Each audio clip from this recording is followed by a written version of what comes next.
Salut à tous, j'espère que vous vous portez bien. Mon nom est Ulrich et bien sûr je vis aux États-Unis. Si les concepts de la vie aux États-Unis, l'école aux États-Unis t'intéressent, bien vouloir rester scotché sur la vidéo ou encore aller là en bas sur like, subscribe et share pour avoir accès à toutes nos différentes vidéos ou encore à notre contenu sur YouTube. Ou encore à ceux qui veulent nous écrire, ou bien encore qui veulent m'écrire, il y a mon contact Instagram là, ou encore vous pouvez m'écrire sur TikTok. Tapez simplement Ulrich Desté sur TikTok et je vais pull up. So, bienvenue sur Ulrich Desté. Et aujourd'hui, nous allons parler de comment est-ce que vous devez améliorer votre networking aux États-Unis. Donc, le networking est un élément super important que beaucoup de personnes généralement négligent. Ils se disent simplement que non, je vais aller à l'école et ensuite je vais pouvoir trouver un job. Chose qui ne fonctionne généralement pas comme ça. Alors, dans cette vidéo, je vais vous expliquer clairement et nettement comment est-ce que vous pouvez améliorer votre network aux États-Unis. Alors, bien vouloir rester scotché sur la vidéo.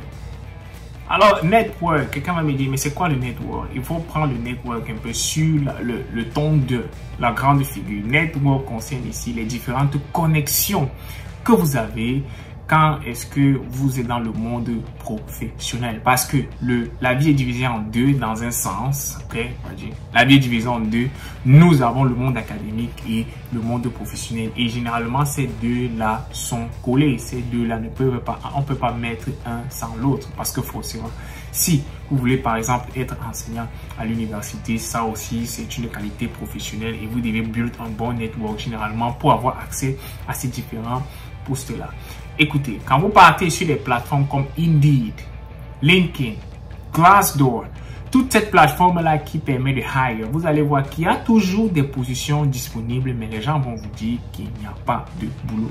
Comprenez une chose, c'est qu'il y a certaines positions généralement que on préfère prendre les gens en interne et bien sûr poster le job sur ces différentes plateformes-là pour montrer que oui, effectivement, nous sommes une compagnie qui recrutons ou encore nous sommes une compagnie qui faisons X, faisons Y. Mais la plupart du temps, quand vous voyez ces différentes positions sur ces différentes plateformes-là, les positions sont déjà remplies. Les positions sont déjà pour on a déjà tout rempli. Et quand vous appliquez ça en et ils vont vous amener ce fameux email qui vous dit que nous avons trouvé un meilleur candidat. Merci d'avoir appliqué et tout et tout. Je parie que toute personne qui est aux États-Unis et qui a déjà appliqué pour un job a forcément déjà reçu ce type d'email-là. Alors, pour bien sûr avoir des différents jobs, il faut que vous puissiez build ce qu'on appelle votre networking. Et le networking, c'est les différentes connexions que vous avez par rapport à votre domaine d'expertise. C'est pour cela qu'il est important pour vous d'abord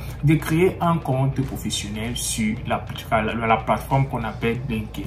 Et sur cette plateforme qu'on appelle LinkedIn, c'est là-bas que vous pouvez commencer si déjà, quand vous avez terminé vos études ou bien encore vous êtes à l'école, vous vous rendez par exemple compte que vous ne trouvez vraiment pas une personne ou encore un mentor de ce côté-là. Allez sur LinkedIn, créez un account et bien sûr à l'intérieur, mettez votre CV. Il y a différentes manières de mettre son CV sur LinkedIn. Vous pouvez bien sûr upload votre CV, mais ce que je recommande généralement aux gens qui vont sur LinkedIn, c'est de pouvoir build leur CV. Alors on appelle quoi par build le CV bien sûr pour améliorer son network. Pour build son CV, vous devez remplir toutes les positions que vous avez occupées sur votre LinkedIn et mettre ici là-bas l'éducation qui va avec. Et ce qui va faire en sorte que l'algorithme de LinkedIn va pouvoir maintenant généralement vous envoyer des jobs, vous envoyer des personnes à suivre en fonction généralement de quoi? En fonction généralement de votre CV ou encore des informations que vous avez mis dans votre profil. Il est important de build son résumé sur LinkedIn. Autre chose, c'est quoi? C'est que vous devez cultiver le fait de faire ce qu'on appelle les internships. Quelqu'un va me dire, ah, c'est difficile de trouver les internships et tout, mais faites l'effort de postuler pour beaucoup de internships. Et généralement, quand vous êtes à l'école, il y a souvent ce qu'on appelle les séances de travail, les webinaires de travail où certaines entreprises viennent dans les écoles, viennent dans les universités et tout, assister à cela. Il y a certaines personnes qui sont tellement focalisées simplement sur l'école, je passe seulement l'école, je passe seulement l'école. Et quand tu gradues, tu te dis, je n'ai pas le travail. Mais pendant que tu partais à l'école, est-ce que tu as build certaines relationships avec certaines entreprises? Est-ce que tu as assisté à certains webinaires? Est-ce que tu as assisté aux conférences?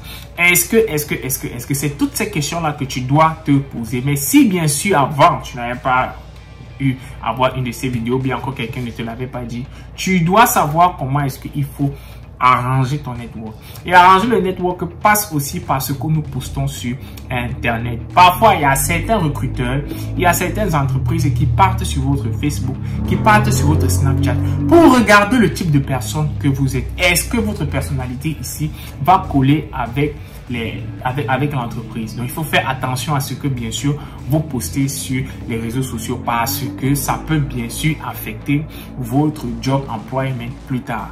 Et aussi, de l'autre côté, il faudrait que vous parlez aux gens.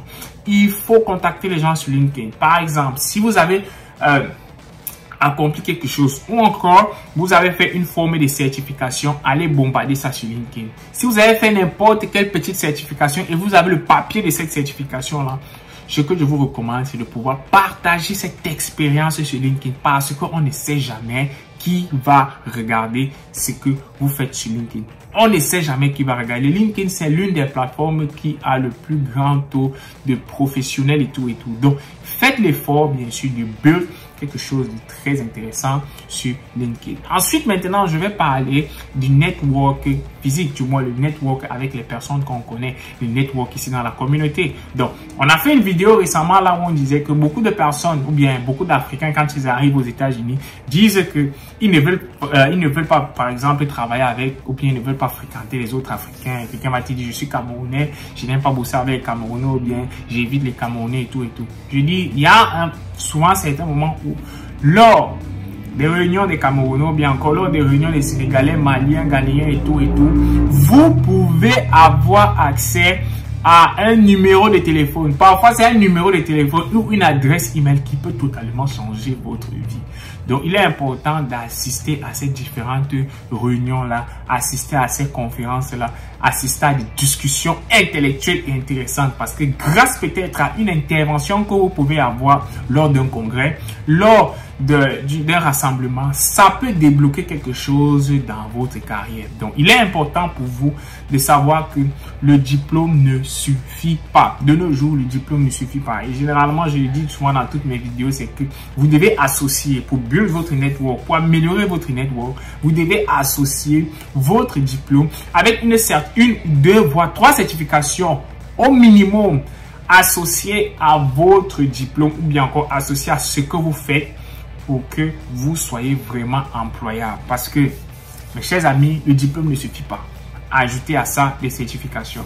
Et d'autres qui pensent que juste faire des certifications, c'est fini et tout. Je dis oui, tu peux travailler avec une certification, mais quand tu es dans ta certification, pour bien sûr t'asseoir, asseoir ta position, bien quoi, asseoir ta notoriété sur le sujet, il faudrait que tu ajoutes de l'éducation. Il faut que tu ajoutes une éducation académique, bien sûr, ici, à ta certification professionnelle que tu as déjà. Ou bien, si tu as déjà un diplôme académique, ajoute au minimum 2, voire 3, 4 certifications pour que tu sois employable et pour que ton network encore plus augmenté. Alors, merci d'avoir regardé la vidéo et bien sûr, nous nous voyons pour nos prochaines échéances. À ciao, ciao la famille.